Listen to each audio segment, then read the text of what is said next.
तो hello dear student, welcome आप सभी का एक बार फिर से मेरे चैनल सीक्यू साइंस जोन पर। तो हमारी बीएससी सेकेंड ईयर की जो फिजिक्स की क्लासेस चल रही थी वो हमारी कंटिन्यू थी। ठीक है, तो जो हमारा फिजिक्स का जो सिलेबस चल रहा था उसके अकॉर्डिंग मैंने जो आपकी फर्स्ट यूनिट है वो कंप्लीट करवा दी है। ठीक है, आज से हम स्टार्ट करेंगे जो हमारा यूनिट नंबर सेकेंड है उसकी स्टार्टिंग करेंगे और एकदम अच्छे से अच्छे इंपॉर्टेंट टॉपिक में लाने की कोशिश करूंगा जो कि आपको एग्जाम में पूछे जाते हैं। ठीक है, उससे बाहर आपको कुछ नहीं लाऊंगा मैं, जो एग्जाम में आते हैं उन्हीं से संबंधित मैं ये जो भी क्लासेज है वो लेकर के आऊँगा। ठीक है, तो आई होप सभी को अच्छे से समझ में आ रहे होंगे। पिछले क्लासेज यदि आप लोगों ने नहीं देखे हैं तो आप चैनल पर जाइए और प्ले लिस्ट में जाकर के विजिट कीजिए, वहाँ पर आपको इसके पीछे ही क्लासेज टोटल मिल जाएंगी। और यदि आपने अभी स्टार्ट किया है देखना तो आप स्टार्टिंग से देखिए, तभी अच्छे से समझ में आ जाएगा। ठीक है, और टॉपिक एक एक क्वेश्चन आपको इम्पोर्टेंट जो भी है लगता है मेरे को वो मैंने आपको बताया है एग्जाम की दृष्टि से। ठीक है, तो आज हम स्टार्ट करेंगे, हमारा यूनिट नंबर सेकंड है। यूनिट नंबर सेकंड हमारा कौन सा होने वाला है और ये किस टॉपिक से होने वाला है और क्यों इम्पोर्टेंट है हमारे लिए, इस चीज़ पर डिपेंड करता है आज की ये क्लास। ठीक है, तो सबसे पहले मैं बात बता दूँ आपको, जैसे ही मैं यूनिट नंबर सेकंड स्टार्ट कर रहा हूँ उससे पहले मैं आपको एक इन्फॉर्मेशन देना चाहता हूँ कि वो क्या है कि आज से जो भी क्लासेज आएंगी आगे की, यूनिट नंबर 2 के आगे की जो भी क्लासेज आएंगी, जितने भी सेशन होंगे उसमें आपको 2 या 3 टॉपिक मैं एक साथ करवाऊंगा, क्योंकि आपका एग्ज़ाम जल्दी नज़दीक आ रही हैं, इसकी वजह से हमें कोर्स भी करवाना है। ठीक है, इसलिए बेटर होगा कि हम अच्छे से एग्ज़ाम के पहले थोड़ा अपना कोर्स है वो थोड़ा ज़्यादा कवर कर पाएँ, यानी कि 80% कवर कर पाएँ। ठीक है, तो आई होप समझ पा रहे होंगे कि मैं क्या कहना चाहता हूँ। तो बात ऐसी है कि वीडियो थोड़ी लंबी हो सकती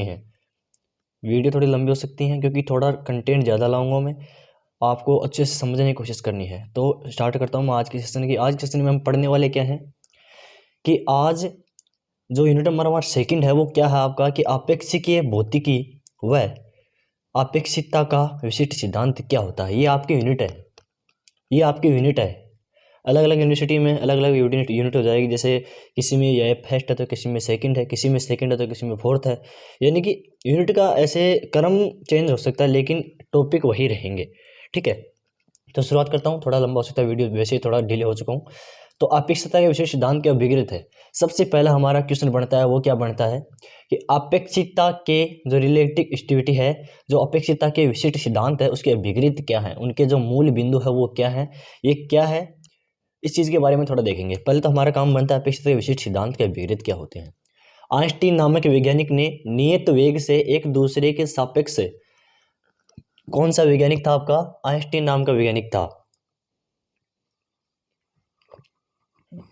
आइंस्टीन नाम के वैज्ञानिक ने क्या था, दो आपके नियत वेग से एक दूसरे के सापेक्ष, दो क्या लिए थे आपके निर्देश तंत्र लिए थे, एक दूसरे के सापेक्ष गतिशील पिंडों के बीच में संबंध बताने के लिए दो बिंदु प्रतिस्थापित किए या प्रतिपादित किए, यानी कि दो बिंदुओं के बीच में संबंध बताने के लिए या फिर उनके बारे में थोड़ा सा डिस्क्राइब करने के लिए उन्होंने दो नियम दिए, दो बिंदु प्रतिपादित किए, जो ही आपके क्या कहलाएंगे, अपेक्षिकता के विशिष्ट सिद्धांत के मूल आधार हैं।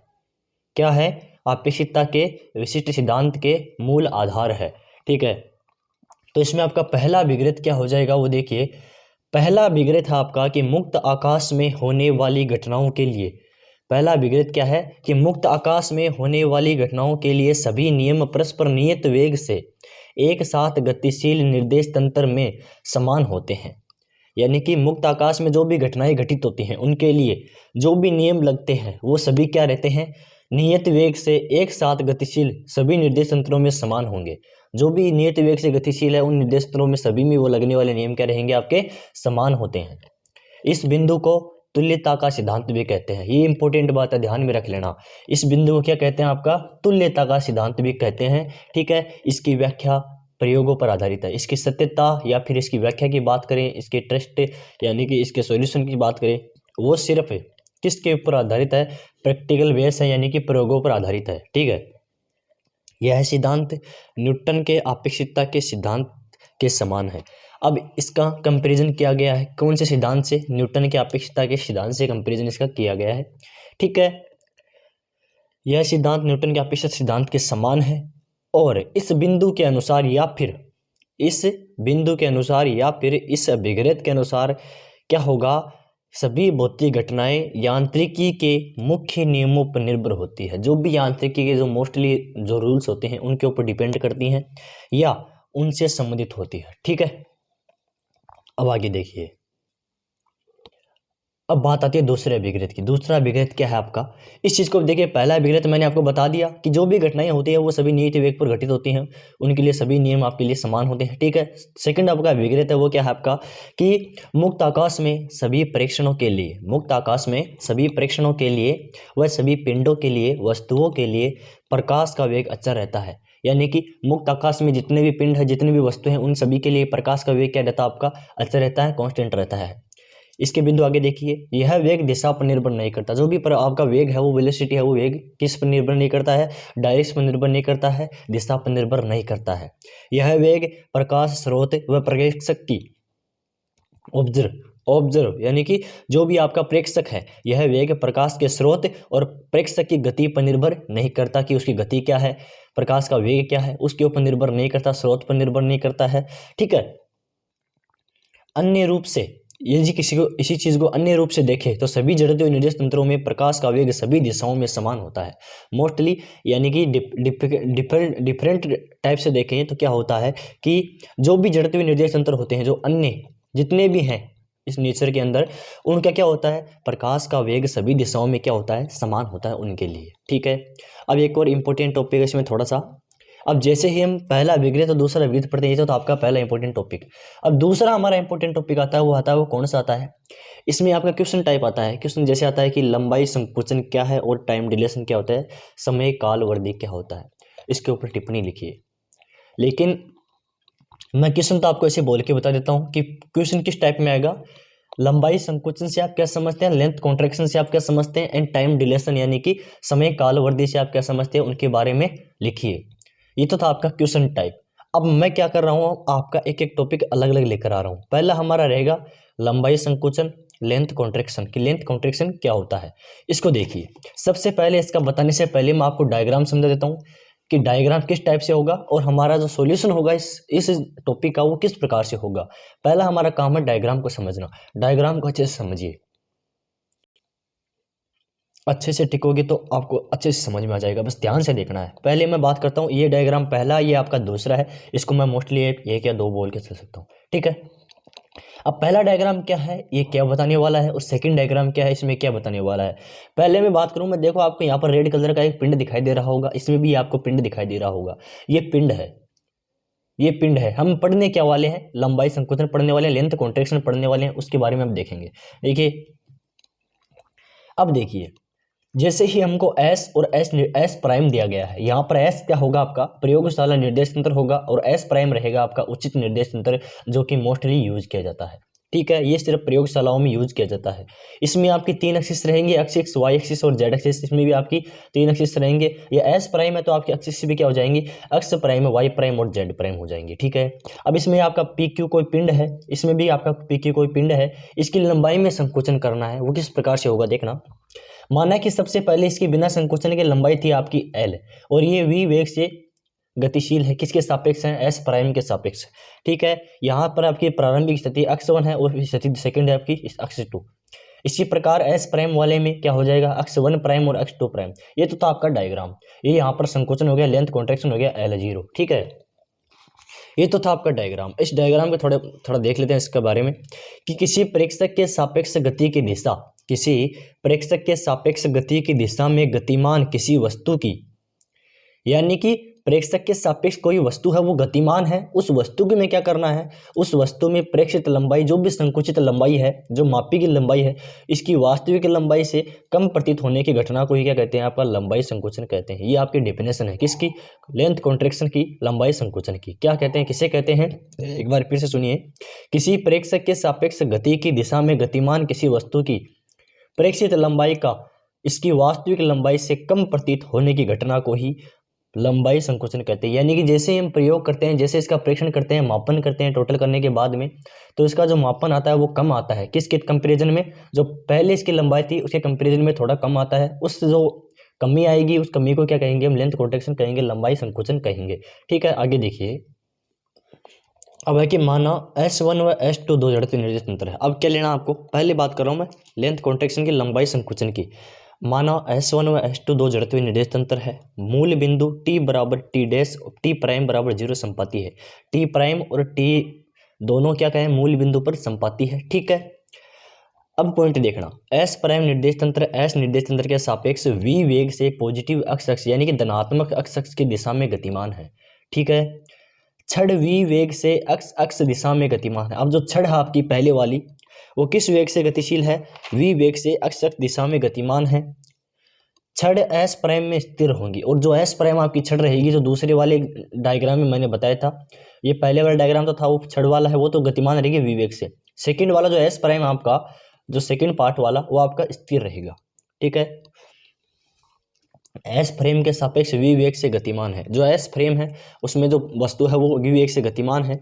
अब इसमें आपका पढ़ना क्या, हमें लेंथ कॉन्ट्रैक्शन के बारे में पढ़ना है। अक्ष प्राइम और अक्ष टू प्राइम, अक्ष 1 प्राइम और अक्ष 2 प्राइम एस प्राइम फ्रेम में छड़ के सिरों के निर्देशांक है। अब जो छड़ है एस प्राइम के अंदर, मैं थोड़ा सा आपको दिखा देता हूँ, देखना ध्यान से। एस प्राइम के अंदर जो छड़ है, इसको देखिए आप, देखिए इसमें जो छड़ है ये एस प्राइम में, ये सिरे हैं अक्ष प्राइम और ये अक्ष 2 प्राइम, ये आपकी स्थिति है। ठीक है, ये आपकी है स्थिति। अब देखो, अक्ष 1 प्राइम और अक्ष 2 प्राइम दोनों स्थितियों में एस प्राइम फ्रेम से छड़ के सिरों के निर्देशांक है। ठीक है, अब छड़ की मापी गई उचित लंबाई, जैसे ही हम छड़ की जो लंबाई है उसका मेजरमेंट करते हैं तो हमारे पास क्या आता है, छड़ की लंबाई का मेजरमेंट करते हैं तो हमारे पास में आता है L2 हो जाएगा आपका अक्ष 2 माइनस का अक्ष 1 प्राइम, ये होगा। इसको समीकरण नंबर 1 दे देंगे, इसको इक्वेशन नंबर 1 दे दिया। जैसे इक्वेशन नंबर 1 देते हैं, अब आगे देखिए, आगे का पॉइंट क्या है। एस निर्देश तंत्र में, एस निर्देश तंत्र में छड़ के निर्देशांक अक्ष 1 व अक्ष 2 है।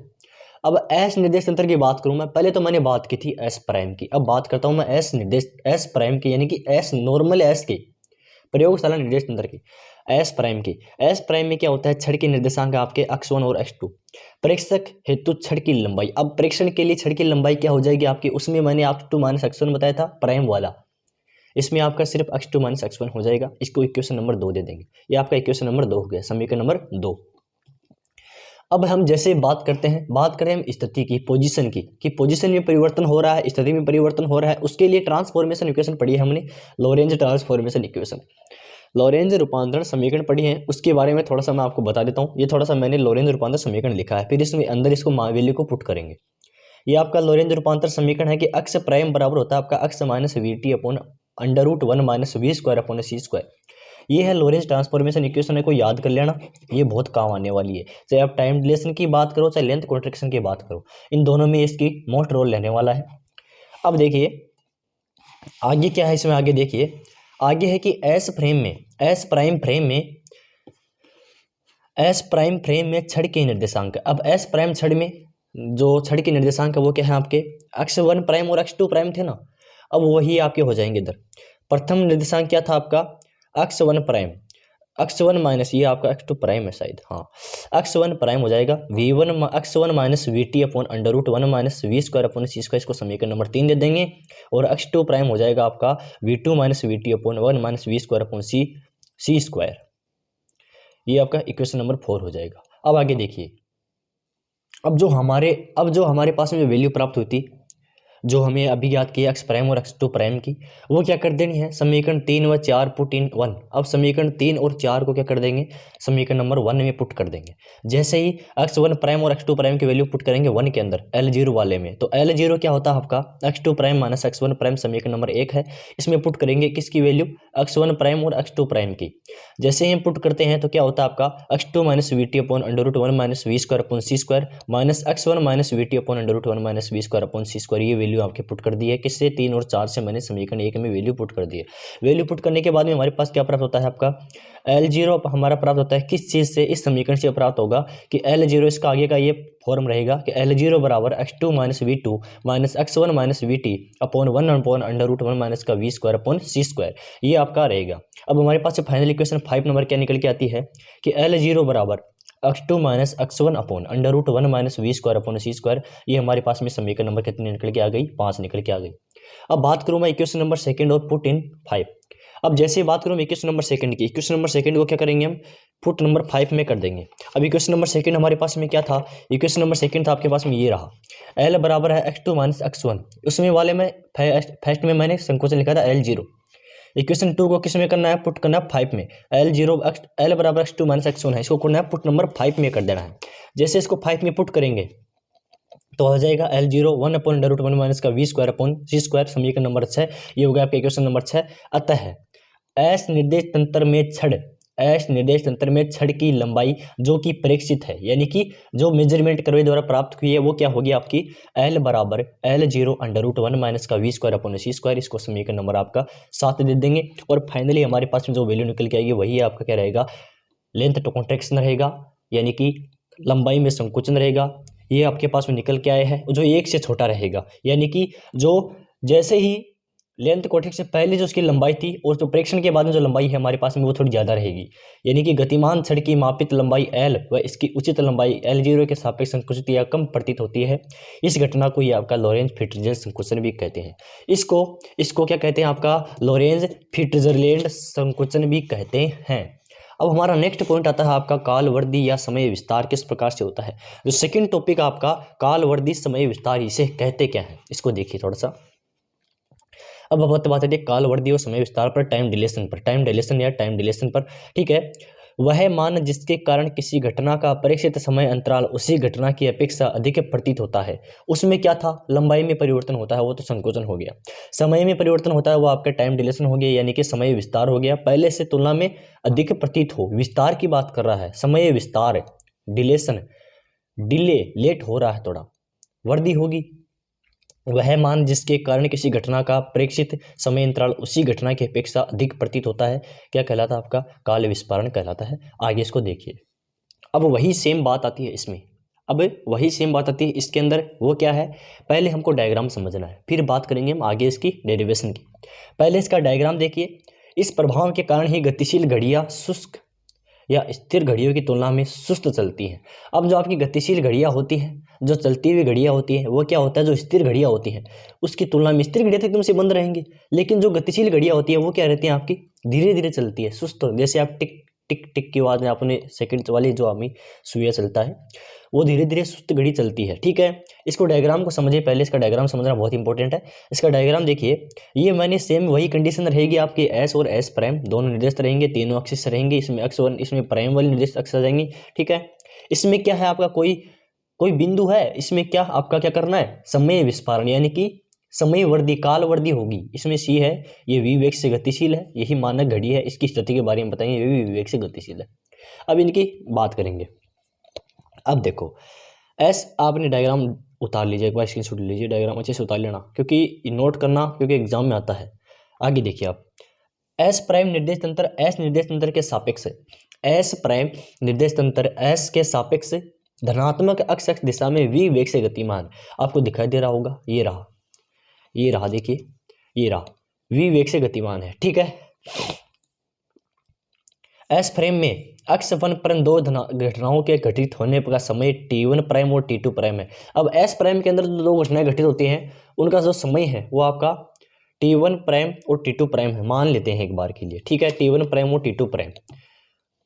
अब दोनों समय अंतराल, अब दोनों के मध्य समय अंतराल हो जाएगा आपका। उसमें मैंने क्या किया था, L0 क्या था आपका L2 minus L1 L prime वाला, इसमें आपका टाउ 0 हो जाएगा। समय को नोट करेंगे टाउ से, टाउ 0 इक्वल टू हो जाएगा आपका T2 प्राइम माइनस का T1 प्राइम, समीकरण नंबर इसको 1 दे देंगे, इसको इक्वेशन नंबर 1 दे दिया। इक्वेशन 1 देने के बाद में आगे देखिए क्या होगा, दो घटनाएं एस निर्देश तंत्र में रखी मानक घड़ी द्वारा T1 व T2 समय पर प्रेक्षित की जाती है। दोनों के मध्य समय अंतराल टाउ बराबर क्या हो जाएगा आपका T2 माइनस का T1, इसको समीकरण नंबर 2 दे देंगे। ये होगा समीकरण नंबर आपका 2। अब समय के व्युत्क्रम लोरेंज रूपांतर समीकरण से, अब समय का क्या कर देना हमको, व्युत्क्रम से जो लोरेंज ट्रांसफॉर्मेशन इक्वेशन है वो किसके रूप में, किसकी फॉर्म में, टाइम के फॉर्म में। क्या होता है आपका, टी बराबर होता है आपका टी प्राइम प्लस का v x prime upon c square under root v square minus का v square upon c square. ये आपका टाइम के फॉर्म में रहेगा, length Lorentz transformation equation, Lorentz रूपांतर समीकरण। अब दोनों के लिए समय और S1 फ्रेम से घटित घटना हेतु, अब दोनों के लिए क्या ज्ञात करेंगे हम, समय ज्ञात करेंगे, T1 प्राइम और T2 प्राइम दोनों ज्ञात करेंगे। ठीक है, अब देखो आगे मैंने पहले ही बोला आपको वीडियो थोड़ा लंबा हो सकता है, लेकिन टॉपिक कवर अच्छे से हो जाएंगे आपको। धीरे धीरे मैं एकदम धीरे धीरे समझाने की कोशिश करूंगा। एस फ्रेम में घड़ी द्वारा प्रेक्षित समय हो जाएगा T1। T1 क्या हो जाएगा आपका T1 प्राइम प्लस का VX प्राइम बटे सी स्क्वायर अपोन में under root V1 minus v square upon c square. इसको समीकरण नंबर 3 दे देंगे। आगे क्या दोगे, एस प्राइम फ्रेम में घटित द्वितीय घटना हेतु एस फ्रेम में मानक घड़ी द्वारा प्रेक्षित समय क्या हो जाएगा आपका T2 हो जाएगा। T2 प्राइम प्लस ऊपर वाले में VX1 था, इसमें VX2 हो जाएगा। VX प्राइम और अपोन में सी स्क्वायर हो जाएगा 1 minus under root 1 minus v square upon c square. समीकरण नंबर 4 दे देंगे। अब समीकरण 3 और 4 से समीकरण 2 का मान रख देंगे। समीकरण 2 का रख देंगे। समीकरण 3 और 4 का मान समीकरण 2 में रख देंगे। समीकरण 2 में रख देंगे। यहाँ पर थोड़ा मिस प्रिंट हो गया है। Z बराबर हो जाएगा आपका T2 prime plus VX prime c square. ये दोनों वैल्यू यहाँ पर रखती है, यहाँ पर अंतर कर दिया है। प्रारंभिक समय और जो अगला समय है उसका अंतर कर दिया है। जैसे ही ये ज्ञात करेंगे तो हमारे पास में क्या प्राप्त होगा, टाउ बराबर हो जाएगा आपका T2 प्राइम माइनस का T1 प्राइम अपॉन में 1 minus under root v square upon c square. ये हमारे पास में निकल के आया। इसको समीकरण नंबर 5 दे देंगे। ये तो था आपका समीकरण नंबर 5। अब जैसे हम समीकरण नंबर 5 बताते क्या होता है, समीकरण 1 को समीकरण 5 में रख देंगे। अब जो समीकरण हमारे पास में 1 निकल के आया था उसको समीकरण 5 में रख देंगे। समीकरण 1 हमारे पास में कौन सी निकल के आई थी, अभी मैं आपको दिखा देता हूँ थोड़ा सा। समीकरण 1 हमारे पास में निकल के आई थी ये वाली, देख सकते हैं आप। टाउ बराबर टाउ जीरो आपके T2 प्राइम माइनस का T1 प्राइम। इसको समीकरण नंबर 5 में रख देंगे। टाउ जीरो बराबर क्या था, T2 प्राइम माइनस का T1 प्राइम। तो इसको 5 में रख देंगे। टाउ बराबर T2 माइनस का T1। टाउ बराबर हो जाएगा आपका टाउ जीरो, यहाँ पर हो जाएगा टाउ जीरो अपॉन में 1 रूट 1 माइनस का v square upon c square. ये तो थी आपकी, ये हो गया आपका टाउ जीरो समीकरण नंबर 1 से, ठीक है। ये हो गया tau zero upon 1 minus under root 1 minus का v square upon c square. ये आपका समीकरण प्राप्त हो गया है। ये सेम उसी प्रकार से हमारे पास प्राप्त हुआ है। अब इसमें क्या होता है, एस में घटित घटना के मध्य लगा समय एस प्राइम निर्देश तंत्र के प्रेक्षित समय अंतराल टाउ जीरो से अधिक प्रतीत होता है। इसे ही काल विस्फारण कहते हैं या फिर काल वृद्धि या टाइम डिलेशन कहते हैं। तो आई होप अच्छे से समझ में आ गया आपका, क्योंकि मैंने बहुत धीरे धीरे समझाने की कोशिश की है। फिर भी कोई थोड़ा बहुत रह गया हो, समझ में नहीं आया हो, तो आप वीडियो को पहले वापस रिवाइज कर सकते हैं। प्ले स्टोर आपको मिल जाएगा, वीडियो चैनल पर आपको मिल जाएगा। तो आई होप सबको अच्छे से समझ में आ गया होगा। कमेंट के जो तरह वीडियो कैसा लगा, सब्सक्राइब नहीं किया चैनल को सब्सक्राइब कर लीजिए और पास में बेल आइकन उसको क्लिक कर दीजिए। जैसे मैं वीडियो डालूँ तो आपको नोटिफिकेशन उसको पहले ही मिल जाए। और शेयर किया करो। Thanks for watching this video.